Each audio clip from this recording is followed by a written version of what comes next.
Naannoo Oromiyaatti hojii tajaajila lammummaatiin hawaasa miiliyoona 10 ol hirmaachisuun namoota miiliyoona 9 ol fayyadamoo taasifame. Sirna beekamtii kennuu hojii ganna bara darbee fi jalqabsiisa hojii bonaa kenna tajaajila lammummaa bara kanaa bakka hooggantoonni federaalaa naannoo godinaa fi magaalota akkasumas keessummoonni adda addaa argamanitti magaalaa Bishooftuutti gaggeeffameera. Mootummaan naannoo Oromiyaa duudhaa sirna gadaa bu'uureffachuun labsiidhaan mirkaneessee tajaajila lammummaa misooma waloof akka oolutti waggoottan 5 darban milkaa'inoonni gurguddoon galmaaniiru. Sirna kana irratti haasaa kan taasisan hooggantuun biiroo dhimma dubartootaaf daa'immanii Oromiyaa Aadde Maabiraat Baacaa uummanni Oromoo addunyaarraa sirna wal gargaarsaa addaa qaba. Hojiin tajaajila lammummaa duudhaa sirna gadaa hojii namummaa uumaa fi uumamaa walitti araarsuudha jedhan. Nuti uummanni Oromoo aadaa, safuu fi duudhaa biyya keenyaa qofa osoo hin taane addunyaaf fakkeenya ta'uu danda'u hedduu qaba.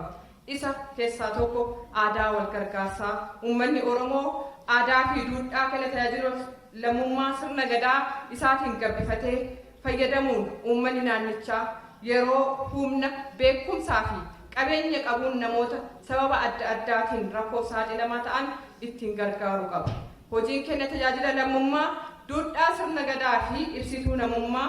Hojiin kun hojii eebbifamaa nama birattis ta'ee Rabbi biratti jaalatamudha. Tola ooltummaan uummata keenya aadaa, duudhaa fi safuu ganamaatti kan deebisu ta'uu bira darbee hundaa ol immoo uummata keenya uumaa fi uumamatti kan araarsudha. Kenni tajaajila lammummaa agarsiistuu tokkummaa, aantummaa fi obbolummaa daangaa tokko malee hundaaf qaqqabuu fi birmachuu of keessaa qaba. Tola ooltummaan beekumsa addaa, kallattii addaa, hojii bifa addaatiin hojjetamuu fi hojmaata addaa barbaadu. Nama gargaaruudhaaf nama ta'uu qofti gahaadha waan ta'eef. Dubartoonni walakkaa hawaasaa kan ta'an mirgaa fi fayyadamummaan isaanii akka mirkanaa'uu fi biiroon isaanii ciminaan hojjechaa kan jiruu fi hojiin kenna tajaajila lammummaa damee kanarratti hojjetames milkaa'ina guddaa argamsiisu Aadde Maabiraat ibsaniiru. Akkuma beekamu dubartoonni naannoo keenyaa baay'ina uummata naannoo keenyaa irraa harka walakkaa ol akka ta'e ragaaleen adda addaa ni mul'isu. Haa ta'u malee sirnootaan darban keessatti gama dinagdeetiin, hawaasummaa fi siyaasatiin haala biyya baay'ina isaaniitiin gituun hirmaachuuf fayyadamuu hin turre. Mootummaa jijjiiramaatiin bu'aalee gama dinagdee hawaasummaa akkasumas siyaasaan argachaa jiru bu'aa isaanii namarratti kan xiyyeeffate waan ta'eef jiruuf jireenya hawaasa bal'aa fi dubartoota keenyaa fooyya'aa dhufaa jira. Kanaaf jijjiirama weera gama qaaliin argame kana itti fufsiisuudhaaf dubartoonni miliyoonotaan lakkaa'aman gahee adda durummaa baachaa jiran ammas cimee kan itti fufuu qabuu fi eenyuma caalayyuu nuti dubartoonni injifannoo arganne kunuunfachuun adda durummaan hiriiruu qabna. Gama biraatiin dubartoonni akka qalleeyyii naannoo keenyaa bakka jiraatanuu fi bulan hin qabne xiqqaa miti. Dubartoonni deeggarsa addaa dhabuudhaan jiruuf jireenyi isaanii fi daa'imman isaanii gateettii isaanii irratti ta'e manni haala qabu. Dubartoonni ulfaa fi dubartoonni hoosisan hanqina nyaataatiin hubamanii harka keenya eeggatan hedduudha. Dubartoonni sababa walitti bu'iinsa rakkoo uumamaaf namtolcheen miidhaaf saaxilamanii xiyyeeffannaa barbaadan ammas bal'inaan jiru. Kana irraa ka'uudhaan dhimmoota bajata mootummaatiin hin qaqqabamne adda baafachuun humna walootiin hojii kenna tajaajila lammummaatiin akka haguugamuu fi hiikamuuf hojjetamaa jira.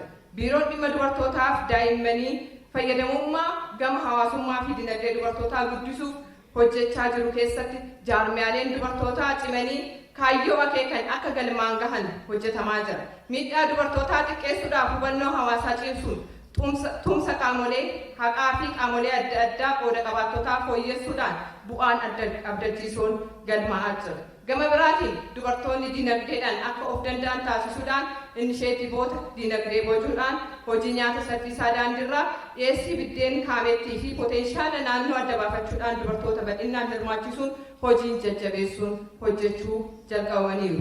Walumaa galatti badhaadhinni hunda galeessa milkeessuuf hirmaannaa fi fayyadamummaa dubartootaa gama dinagdee hawaasummaa siyaasaatiin mirkaneessuun barbaachisaadha.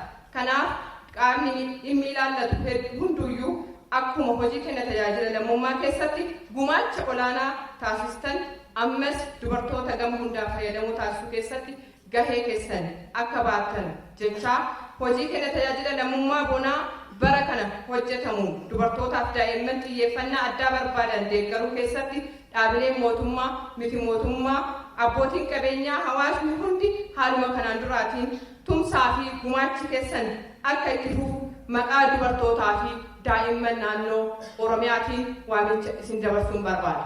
Hojii tajaajila lammummaa bara kanaatiin raawwii hanga ammaatiin hawaasa miiliyoona 10 qabxii 6 hirmaachisuun namoota miiliyoona 9 qabxii 8 fayyadamaa taasisuun akka danda'ame adde Maabiraat ibsaniiru.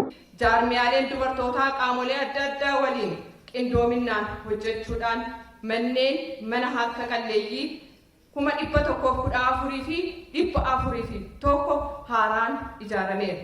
Dabalataanis manneen suphaman 21 fi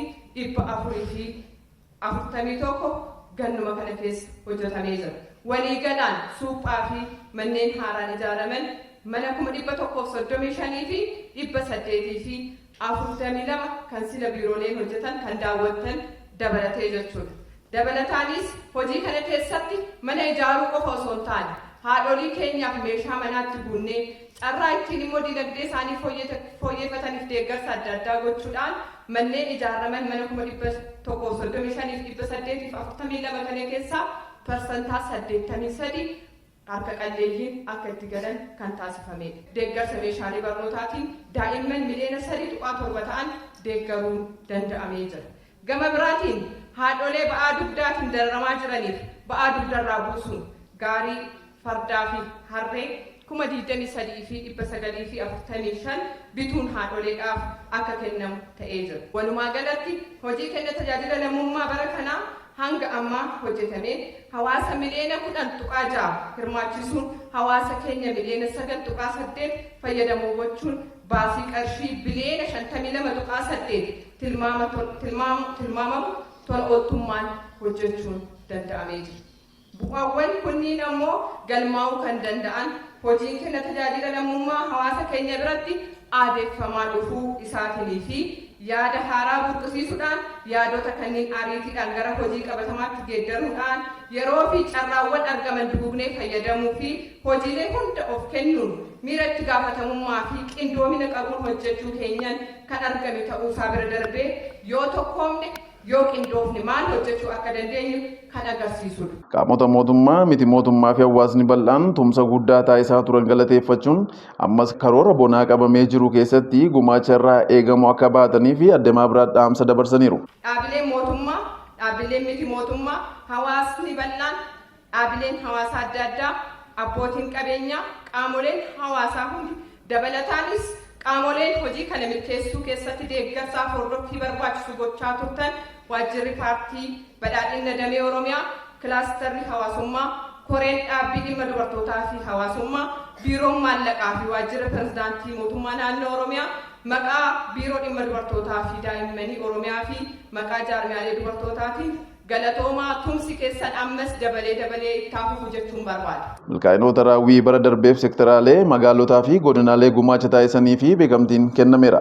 Hirmaattonni dubbisne tokkos kaka'umsaa fi muuxannoo baroota darban irraa ka'uun hojiiwwan kenna tajaajila bonaas ciminaan akka hojjetan himaniiru. Nuti sagantaa kana akka carraatti qabanne sosochii uumuudhaan hawaasa magaalaa Asallaa aadaa wal gargaaruu, aadaa wal kabajuu fi wal dandahuu qabu san immoo garanatti finne bifa baay'ee miidhagaa taheen karoora nuu kennamuu fi kan ofii sadarkaa magaalaatti qabannus ganna kana kan bona kana milkeessuudhaaf hojiin qophii dura bal'aa isaa xumurreerra. Kanaanis milkaa'ina guddaa argina jenneeti kan irratti hojjechaa jirru jechaadha. Akka waajjira keenyaattis haa ta'u akka magaalaa keenyaatti. Hojii guddaa hojjetee waan jiruuf fuula duraafillee hawaasa akkasii of duubaa waan qabnuuf hojii guddaa hojjenna jenneeti kan abdataa jirru. Kan bonaa kanas kan bara darbee caalaa akka milkoomnu abdiin nutti fujira jechuudha. Raawwii keenya darbeerraa qabee kanaaf hin milkoomna kan bonaa kanas ammas haala gaariin akka hojjennuu fi fuula keenya duratti caalmaa akka tarkaanfannu nu hubachiisee jira jechuudha.